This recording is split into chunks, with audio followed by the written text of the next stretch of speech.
So ఒక పని మూలాన నేను చిన్నప్పుడు నా ఊరు వెళ్లాల్సి వచ్చింది. అంటే అక్కడ ఆల్మోస్ట్ 8 years ఉన్నాను. లైక్ నా ఫస్ట్ స్టాండర్డ్ దగ్గర నుంచి 8th కంప్లీట్ అయ్యే వరకు. సో ఇక్కడ ప్లాన్ ఏంటంటే ఎలాగో మహారాష్ట్ర వెళ్తున్నాం కాబట్టి పనిలో పని షిరిడి కూడా చూస్తే బెటర్ అని అలా ప్లాన్ చేశాము. సో ఇంట్లో వాళ్ళు నైట్ విజయవాడ నుంచి 7 కల్లా స్టార్ట్ అయ్యారు. నా దగ్గరికి వచ్చేసరికి ఆల్మోస్ట్ 12 అయింది. అండ్ ఇంకా అక్కడ నుంచి స్టీరింగ్ నేను తీసుకున్నాను. సో హైవే ఎక్కగానే రోడ్స్ బాగున్నాయి, ఈజీగా కవర్ చేయొచ్చు అని అనుకునే లోపలే కంప్లీట్ ట్రాఫిక్ జామ్. ఏంటంటే వాన మూలాన ఒక సైడ్ రోడ్ మొత్తం కంప్లీట్ నీళ్ళలో మునిగిపోయింది. సో దాని మూలానే complete traffic jam. We're almost 2 hours like 2 దాకా అక్కడే ట్రాఫిక్ జామ్ లో ఉన్నాము. ఇంకా తర్వాత స్లోలీ నైట్ కి నైట్ మహారాష్ట్ర బార్డర్ అయితే క్రాస్ చేసాము. హలో ఎవ్రీవన్, సో ఆల్రెడీ మీరు thumbnail చూసుంటారు. సో నైట్ నుంచి రికార్డ్ చేద్దాం అనుకున్నా బట్ కుదరలేదు. సో నైట్ ఆల్మోస్ట్ 12కి స్టార్ట్ అయ్యాం. బట్ ఆ తర్వాత రోడ్స్ అవి వాటర్ మూలం బ్లాక్ చేశారు. సో 2 hours అలా ట్రాఫిక్ జామ్లో ఇరుక్కున్నాం. So it all happened. So ప్రస్తుతానికి ఆన్ ది వే. సో ఇప్పుడు టైం ఈజ్ 10. సో నేను నైట్ అంతా మ్యాక్సిమం కవర్ చేయడానికి ట్రై చేసాం. సో నాకు తెలిసి షిరిడి ఒక 2:33 అలా వెళ్తాము. సో ఇంకా 250 kilometers అలా ఉంది. ఇంకా 250 కంటే తక్కువే అనుకుంటా. సో ఇలా అప్డేట్ చేస్తూ ఉంటాను. సో ప్రస్తుతానికి క్లైమేట్ అయితే చాలా బాగుంది, లొకేషన్ కానీ వాన పడతానే ఉంది కంటిన్యూస్లీ. ఇంకా ఆ తర్వాత ఫ్రెష్ అయ్యి వెంటనే one of my favourite Maharashtra dish అయిన వడాపావ్ తిన్నాము. వాన కూడా ఆగిపోయింది అనుకున్నాం కానీ కొంచెం అలా చిన్న గ్యాప్ ఇచ్చింది. బికాజ్ ఆ తర్వాత కంటిన్యూస్లీ పడతానే ఉంది.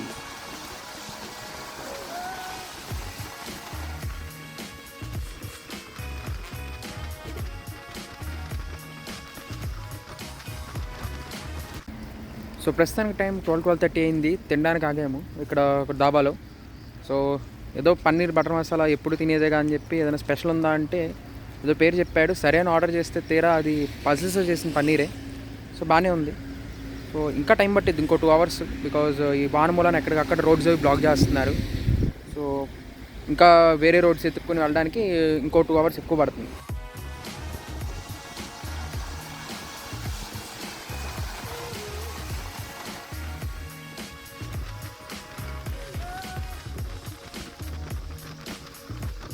దెన్ ఆల్మోస్ట్ అనుకున్నట్టే 1:32 కల్లా షిరిడి ఎంటర్ అయ్యాము.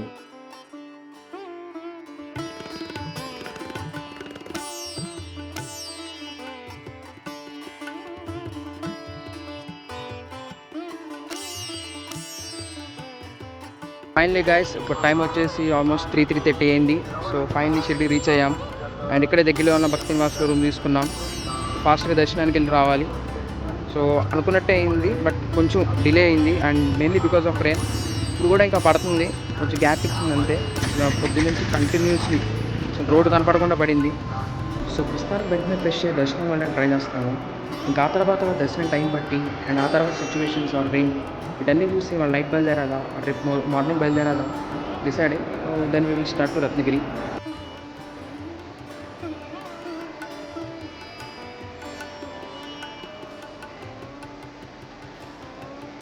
బాగానే జరిగింది కానీ వాన మమ్మల్ని అవ్వట్లేదు.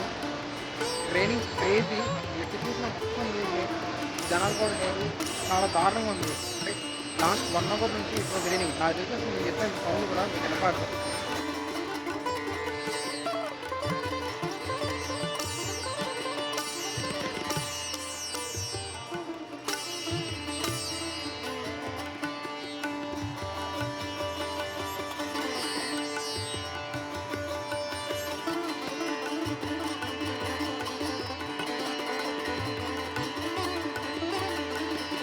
ఇప్పుడు మార్నింగ్ 5:30 అయింది. అండ్ మ్యాటర్ ఏంటంటే వాన కొంచెం కూడా తగ్గలేదు, అలాగే ఉంది. ఇన్ఫ్యాక్ట్ అసలు చూడండి ఉన్న గ్రౌండ్ ఆల్మోస్ట్ కంప్లీట్లీ వాటర్తో ఫిల్ అయిపోయింది.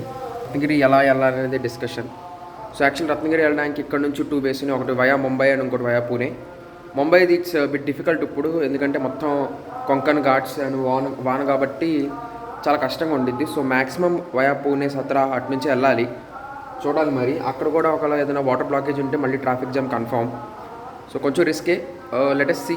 సో అసలు ఇప్పుడే రెడ్ అలర్ట్ కూడా ఇచ్చేసారు ఈ మొత్తం ఈ కొంకన్ ఏరియా కానీ మొత్తం ఫుల్ వాన అని చెప్పి. సో మరి చూడాలి ఏం చేస్తామని. సో ఇప్పుడు స్లోగా బయలుదేరితే మ్యాక్సిమం ఒక సాయంత్రం కల్లా రీచ్ అవ్వచ్చు. సో ప్లాన్లో మళ్ళీ చేంజ్. పెట్రోల్ కొట్టిస్తున్న దగ్గర అడిగితే యాక్చువల్లీ ఆ పూణే రోడ్ ఆల్రెడీ వాటర్తో బ్లాక్ అయిపోయిందని చెప్పారు మధ్యలో ఎక్కడో. సో ఇంకా ఘాట్ అయినా పర్లేదని చెప్పి మళ్ళీ ముంబై హైవేనే ఎక్కాము. సో ప్రస్తుతానికైతే బ్రేక్ఫాస్ట్ కోసం ఆగాము. సో ఇక్కడ నుంచి ముంబై ఒక 250 kilometers. ఇంకా అక్కడ నుంచి అటు లోనావాలా అటు నుంచి వెళ్ళొచ్చు. డైరెక్ట్ ముంబై లోపల నుంచి కూడా వెళ్ళొచ్చు. బట్ అది కాకుండా దాన్ని స్కిప్ చేయాలంటే ట్రాఫిక్ అదంతా ఉండేది కాబట్టి లోనావాలా నుంచి అలా వెళ్ళొచ్చు. సో ప్రస్తుతానికి ఆ రూటే ఫాలో అవుతాం. అది చూడాలి, ఇదే మళ్ళీ ఇక్కడైనా వాటర్ బ్లాక్ అయిద్దాని. సో అది మరి పరిస్థితి ప్రస్తుతానికి.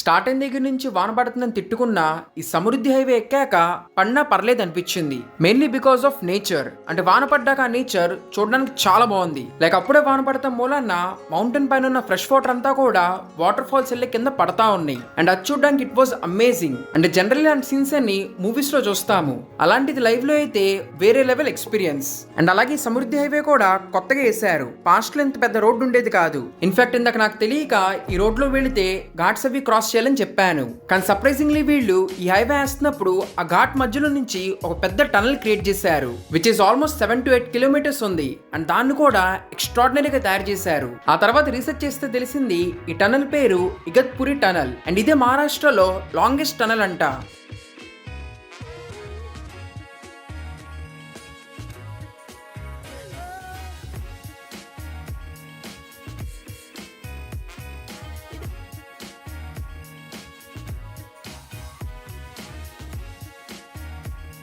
సో నిజంగా వాన్లో వాటర్ ఫాల్స్, ఆ తర్వాత ఈ tunnel, all together road experience చాలా బాగుంది. ఇన్ఫాక్ట్ ఈ ముంబై గోవాని కనెక్ట్ చేసే NH66 ని మొత్తం కూడా అలాగే తయారు చేయడానికి ట్రై చేస్తున్నారు. అంటే కొన్ని చోట్ల రోడ్ చాలా బాగుంది, కొన్ని చోట్ల ఇంకా వర్క్స్ జరుగుతున్నాయి. సో మేము చిప్లూన్ సార్వాడ అలా ఇంకో రోడ్ నుంచి ఎంటర్ అయ్యాము. Hello after so long journey finally Ratnagiri వచ్చేసా. అండ్ 7 years తర్వాత వచ్చాను. చూస్తుంటే చాలా మారిపోయినాయి. రోడ్ల దగ్గర నుంచి ప్రతి ఒక్కటి మార్చేశారు. అండ్ దీన్ని మొత్తం రెనోవేట్ చేసి ఒక టూరిస్ట్ ప్లేస్ లాగా చేశారు. So I will try to show different places. So ప్రస్తుతానికి రాత్రి 12 అయింది. జస్ట్ ఊరికి అలా తిరగడానికి బయటకు వచ్చాము. సో మారుతి మందిరం ఈ ప్లేస్ని కంప్లీట్లీ మార్చేశారు. సో ఇంతవరకు జస్ట్ ఇక్కడ హనుమాన్ గుడి ఉండేది. సో ఇప్పుడు దాన్ని మొత్తం రెనోవేట్ చేసి శివాజీ మహారాజ్ ఆయనకు సంబంధించినవన్నీ ఇక్కడ అలా అరేంజ్ చేశారు. So you can see this. Okay, so మిగతా విషయాలు రేపొద్దున ఎక్స్ప్లోర్ చేద్దాం.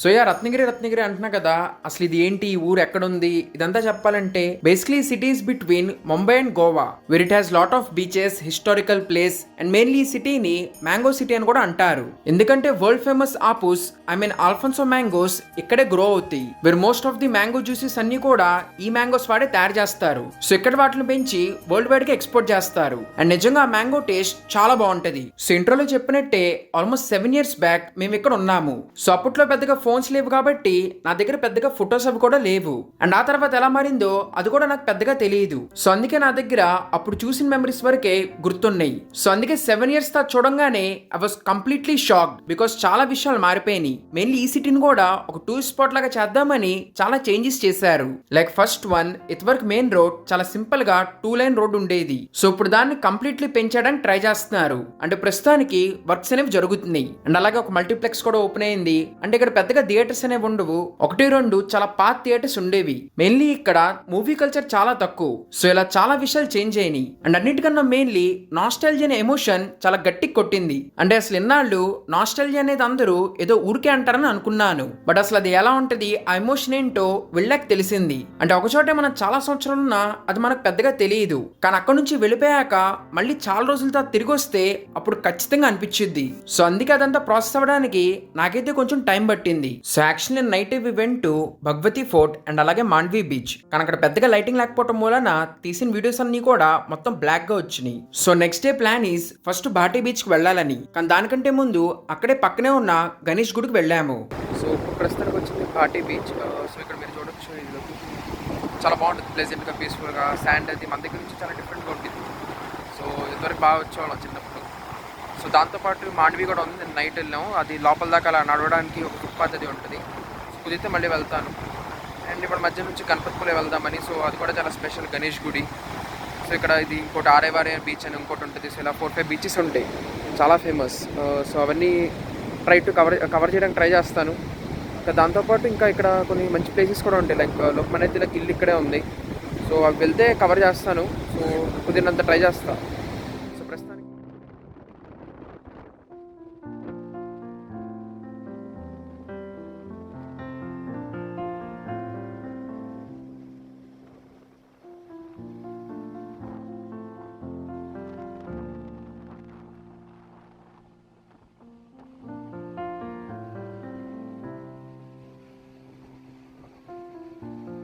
అండ్ ఆ తర్వాత యాజ్ ఏ సైడ్ గణపతి పుల్లెకి స్టార్ట్ అయ్యాము. సో ఇక్కడ మీరు చూస్తే మొత్తం కూడా ఘాట్ ఏరియా, దాంతో పాటు పక్కనే బీచ్. సో అందుకే డ్రైవింగ్ ఎక్స్పీరియన్స్ అయితే చాలా బాగుంటది. అంటే సిటీ మధ్యలో రోడ్స్ అంత బాగాలేదు కానీ బట్ స్టిల్ డెఫినెట్లీ ఒక మంచి experience. So as a side ghat అయిపోయాక గణపతిపూలకి వచ్చాము. సో ఈ గణపతిపూలి అనేది గణేష్ టెంపుల్. సో ఇక్కడ చాలా ఫేమస్ ఈ టెంపుల్, ఎందుకంటే ఇక్కడ ఈ విగ్రహం స్వయంభూ విగ్రహం. సో చాలామంది డెఫినెట్లీ ఇక్కడికి వచ్చాక రత్నగిరి వస్తే గణేష్ గుడికి వస్తారు. సో ఇది గుడి వచ్చు. సో ఈ గుడి పక్కనే పక్కనే ఈ బీచ్ ఉంటుంది. సో ఈ బీచ్ కూడా చాలా ఫేమస్. బట్ ఇప్పుడు ప్రస్తుతానికి చాలా హై టైడ్స్ వస్తుంది అని లోపలికి వెళ్ళవట్లేదు. సో బీచ్ కూడా చాలా బాగుంటుంది.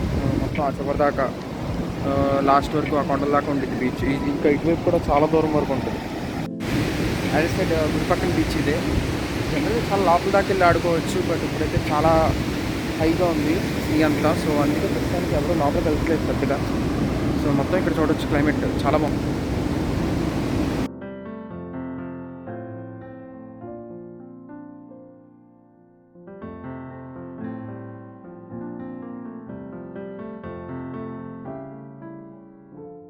సో గణపతిపూలే తర్వాత we stop near Aarevare beach point. So కింద చూస్తున్నది యాక్చువల్లీ బీచ్, ఇది వచ్చేసి view point. So as you can see ఇక్కడ నుంచి వ్యూ చాలా బాగుంటుంది, మెయిన్లీ సన్సెట్స్ అప్పుడు. సో ఇక్కడ జిప్ లైన్ అవి కూడా ఉన్నాయి, నేను అలాంటిది ఏం ట్రై చేయలేదు.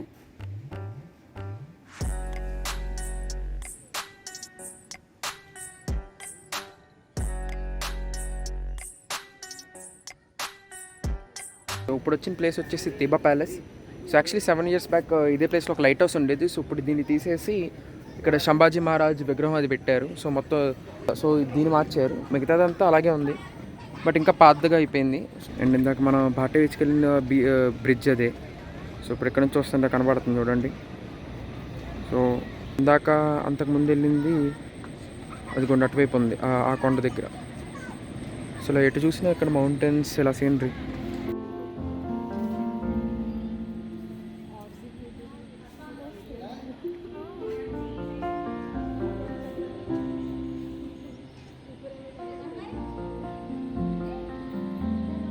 ఇందాకేదో ఫ్లోలో లైట్ హౌస్ అన్నా కానీ అది లైట్ హౌస్ కాదు, ఒక వ్యూ పాయింట్ ఇల్లే ఉండేది. సో యాజ్ ఎ సెట్ దాన్ని మొత్తం మార్చేశారు. మెయిన్లీ బేస్మెంట్ లో సంభాజీ మహారాజ్ కథ మొత్తాన్ని చాలా బాగా పిక్చరైజ్ చేశారు. సో ఓవరాల్ లెవెల్ మొత్తం ఈ 3 places తిరిగాము. ఇక్కడ రికార్డ్ చేసా కానీ వాయిస్ రాలేదు. సో ఇక్కడ ఉన్న 8 years మొత్తం కూడా మేము ఒకళ్ళ దగ్గర అద్దెకున్నాము. అండ్ వాళ్ళు చాలా మంచోళ్ళు, they are more like a family. So అందుకే ఇక్కడికి వస్తున్నాం అనగానే ఎక్కడికి వెళ్ళవలేదు, మా ఇంట్లోనే ఉండాలని చెప్పి గొడవ చేశారు. అండ్ అసలు వచ్చిన దగ్గర నుంచి కూడా ఆంటీ అసలు డిఫరెంట్ డిషెస్ తయారు చేసి నాకు పెడతానే ఉన్నారు. ఇన్ఫాక్ట్ నాకు సినిమాల మీద ఇంట్రెస్ట్ ఇక్కడ ఉన్న దీదీ భయ్యా మూలానే స్టార్ట్ అయింది. వేరే వాళ్ళిద్దరితో కలిసి ఎన్నో మూవీస్ చూశాను. లైక్ వాళ్ళే నాకు ఈ marvel, DC, X-Men, Harry Potter ఇంకా చాలా యూనివర్స్ పరిచయం చేశారు. సో ఇంకా డే 2 ఇవాళ ప్లాన్ వచ్చేసి పవర్స్ అండ్ అలాగే కుదిరితే జైగఢ్ కవర్ చేయడానికి ట్రై చేస్తాం. సో అంటే బికాజ్ రెండు ఆపోజిట్ డైరెక్షన్స్. అండ్ అలాగే కుదిరితే పాత్ స్కూల్కి కూడా వెళ్దామని ట్రై చేస్తున్నాం. సో ప్రస్తుతానికి అది. సో ఇవాళ పాత్ స్కూల్కి వచ్చాను. అసలు అందరు టీచర్స్ అందరినీ కలిసా. ఫ్రెండ్స్ ఎవరు లేరు, అందరూ జాబ్కి వెళ్ళిపోయారు. స్కూల్ కూడా చాలా మారిపోయింది. ఇంకా ఎక్స్ట్రా ఫ్లోర్ వేసారు. ఈ గ్రౌండ్ ఇక్కడ ఇది పైన ఉండేది మొత్తం తీసేశారు. సో చాలా చేంజ్ అయింది. బట్ ఇక్కడ 2 years చదివా 7th and 8th. So that was 2 years it was like golden memory. అంతకుముందు వేరే స్కూల్, బట్ ఇక్కడికి వచ్చాక ఇది CBSE. చాలా పనులు చేసాం ఇక్కడ. సో యాక్చువల్లీ లోపలికి కూడా వెళ్దాం అనుకున్నా కానీ ఎగ్జామ్స్ జరుగుతున్నాయి అంట. సో అందుకే లోపలికి వెళ్ళనివ్వలేదు. ఇంకా ఆ తర్వాత ఇంకొంతమందిని కలిసాము. సో ఆల్మోస్ట్ టైం అయితే మధ్యాహ్నం అయిపోయింది. సో అందుకే ఇంకా జైగఢ్ ప్లాన్ అయితే క్యాన్సిల్ చేసి పవర్స్కి బయలుదేరాము.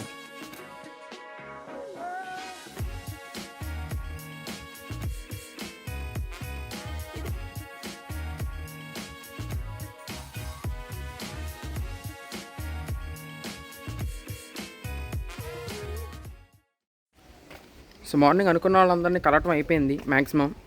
అండ్ చాలా బాగుంది, లైక్ అందరినీ కలవటం కానీ, అందరి రియాక్షన్స్ ఇన్ని రోజులతో చూడటం కానీ. So it was very good. అంటే కొంచెం ఫ్రెండ్స్ని కలవటం కుదరలేదు బికాజ్ అందరూ ఎవరికాళ్ళు జాబ్స్కి వెళ్ళిపోయారు. సో మళ్ళీ ఎప్పుడైనా ప్లాన్ చేయాలి. సో ప్రస్తుతానికి అయితే రత్నగిరి నుంచి ఒక 20 kilometers పావస్ అని చెప్పి ఒక గుడి ఉంటుంది, స్వామి స్వరూపానంది. సో అక్కడికి వచ్చాం. సో ఈ గుడి ఇక్కడ చాలా ఫేమస్ అండ్ బాగుంటుంది. గుడి కూడా చాలా ప్లెజెంట్గా.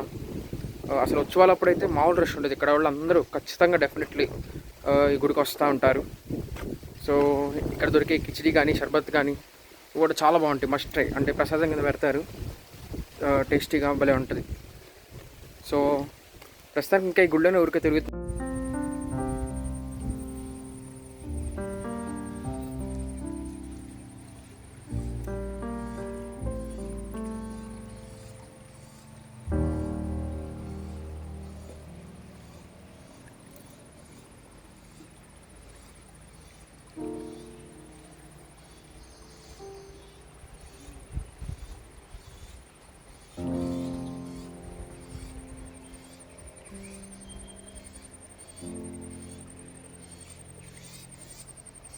అండ్ అసలు నిజంగా లొకేషన్ ఎంత బాగుందో మీరు ఈ వాటర్ చూసి చెప్పొచ్చు. అంటే చూడండి ఎంత క్లియర్గా ఉన్నాయో, లైక్ కిందే ఉందో మొత్తం క్రిస్టల్ క్లియర్ కనబడుతుంది.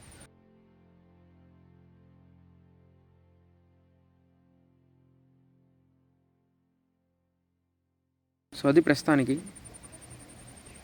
Everything is very beautiful, very clear. చేపలు కూడా ఉండేవి బట్ ప్రస్తుతానికి లేవు చేపలు. మేబీ తర్వాత ఈ సీజన్ కాదనుకుంటా. క్లైమేట్ ఇప్పుడే మళ్ళీ వాన పడేట్టుంది. సో ఫాస్ట్గా ఎక్కడి నుంచి వెళ్ళిపోవాలి. చూడండి సడన్గా చేంజ్ అయిపోయింది క్లైమేట్. సో నాకు తెలిసి ఇంకేవాళ్ళ సాయంత్రం బయలుదేరటమే. సో 2 days హాలిడేస్ కాబట్టి అయిపోయినాయి, వర్క్ అది కూడా అయిపోయింది. సో మ్యాక్సిమం ఇదే. మేబీ నెక్స్ట్ టైం జయగఢ ఒకటి కవర్ చేయాల్సింది. అండ్ ఇంకేమైనా లొకేషన్స్ ఉన్నాయా అంటే ఇక్కడ నుంచి ఇంకో 100 kilometers విజయదుర్గ, సింధుదుర్గ, ఆ ఫోర్ట్స్ చాలా బాగుంటాయి. లైక్ ఐ థింక్ మీరు చావ మూవీలో కూడా చూసి ఉంటారు. సో ఆ ఫోర్ట్స్ అవన్నీ నెక్స్ట్ టైం ఎప్పుడైనా కవర్ చేస్తాను. సో ఆ తర్వాత లోకమాన్య తిలక్ పుట్టినీళ్ళు చూడడానికి వెళ్ళాము. సో లోపలికి వెళ్ళడానికి ఫ్రీయే, కానీ కెమెరా అలో చేయలేదు. సో ఆ తర్వాత ప్యాక్ చేసుకుని బయలుదేరిపోయాం. ఈసారి అంబాఘట్ క్రాస్ చేసాము. సో మొత్తం నైట్ ఎప్పుడు క్రాస్ చేసాము. సో అందుకే వీడియోస్ తీసినా గానీ పెద్దగా ఏం కనపడలేదు. కానీ అదే మార్నింగ్ కనుక వస్తే ఇక్కడ నుంచి కూడా వ్యూ చాలా బాగుంటది. బికాస్ దీని హైట్ వచ్చేసి almost 700 to 800 meters above the sea level. So అందుకే ఎస్పెషల్లీ అర్లీ మార్నింగ్ ఆ క్లౌడ్స్ అన్ని వచ్చేసి ఆ ఫారెస్ట్ మీద ఉన్నట్టు వ్యూ అయితే ఎక్సలెంట్ గా ఉంటది. అండ్ ఆ తర్వాత డిన్నర్ తినడానికి ఆగాము. ఎంత వద్దన్నా గానీ మళ్ళీ ఆంటీ ఒక ప్రాపర్ మెన్యూ తయారు చేసి మళ్ళీ మాకు డిన్నర్ కి ఇచ్చారు. ఇంకా నైట్ మహారాష్ట్ర క్రాస్ చేసాము. అండ్ మార్నింగ్ కల్లా హైదరాబాద్ ఓఆర్ఆర్ దగ్గరికి వచ్చేసాము. అండ్ ఇంకా ఆల్మోస్ట్ మధ్యాహ్నం 1 and 2 కి విజయవాడ రీచ్ అయ్యాము. So definitely trip is most memorable. అంటే 7 years తర్వాత అక్కడికి వెళ్తాం ఒక ఎత్తు అయితే, అక్కడ ఉన్న వాళ్ళని కలవటం అనేది that was more surprising. Like aunty, uncle, teachers or మిగతా వాళ్ళు కూడా అంత గుర్తుపెట్టుకుంటారని. బికాస్ రిలేటివ్స్ కాదు, అది కూడా డిఫరెంట్ లాంగ్వేజ్. సో అందుకే పెద్దగా ఎవరు గుర్తుపట్టారులే. ఆర్ మెయిన్లీ అసలు ఆ రియాక్షన్ అయితే ఎక్స్పెక్ట్ చేయలేదు. ఇన్ఫాక్ట్ ఇప్పుడు కూడా మా మమ్మీకి మరాఠీ రాదు, ఆర్ ఆ ఆంటీకి తెలుగు రాదు. సో వాళ్ళిద్దరూ వాళ్ళకి వచ్చిన సగసగ హిందీతోనే మాట్లాడుకుంటారు. అంటే ఈయన మనకు అర్థం కాకపోయినా వాళ్ళకి అర్థమైంది. సో ఇదంతా చూసాక ఐ ఫెల్ట్ అందరూ ఈ మధ్యన లాంగ్వేజ్ ఇదేది కొట్టుకుంటున్నారు కానీ ఎన్నిటికంటే human emotions are way greater. And అలాగే ఈ మధ్యన చాలా మంది చిన్న చిన్న వాటికి అఫెండ్ అవటం ఆర్ చాలా కన్సర్వ్డ్ గా క్లోజ్ గా ఉండటం ఇలా చేస్తున్నారు. ఇలా కాకుండా be bit open, understand others, be kind. And I think ఇవన్నీ ఫాలో అయితే డెఫినెట్లీ మన చుట్టూ environment it will be very positive, energetic and overall బాగుండిద్ది. అండ్ ఐ నో అందరూ మంచోళ్ళు ఉండరు, బట్ స్టిల్ అలాంటి వాళ్ళు మనకు తగలకపోతే చాలనుకుంటే బెటర్. అండ్ అలా అనుకున్న ఆ విషయాలు ఫాలో అయితే ఇంకెక్కువ మందితో కనెక్ట్ అవ్వగలం. ఆల్ టుగెదర్ ఒక డిఫరెంట్ పర్స్పెక్టివ్ చూస్తాము. సో థ్యాంక్ఫుల్ టిల్ నౌ నేనైతే అదే ఫాలో అవుతున్నాను. అండ్ ఫ్యూచర్ లో కూడా ఇలాగే కంటిన్యూ అవ్వాలనుకుంటున్నాను. సో ఇంకా with this thank you. So ఇప్పుడైతే వెళ్ళడానికి 7 years పట్టింది కానీ ఐ ఎక్స్పెక్ట్ ఈసారి అంత టైం పట్టదని. వెళ్తే కానీ మిగతా ప్లేసెస్ కూడా I will try to share. So ఇంకా థ్యాంక్ యూ ఎవ్రీవన్. నెక్స్ట్ వీడియోలో కలుద్దాం.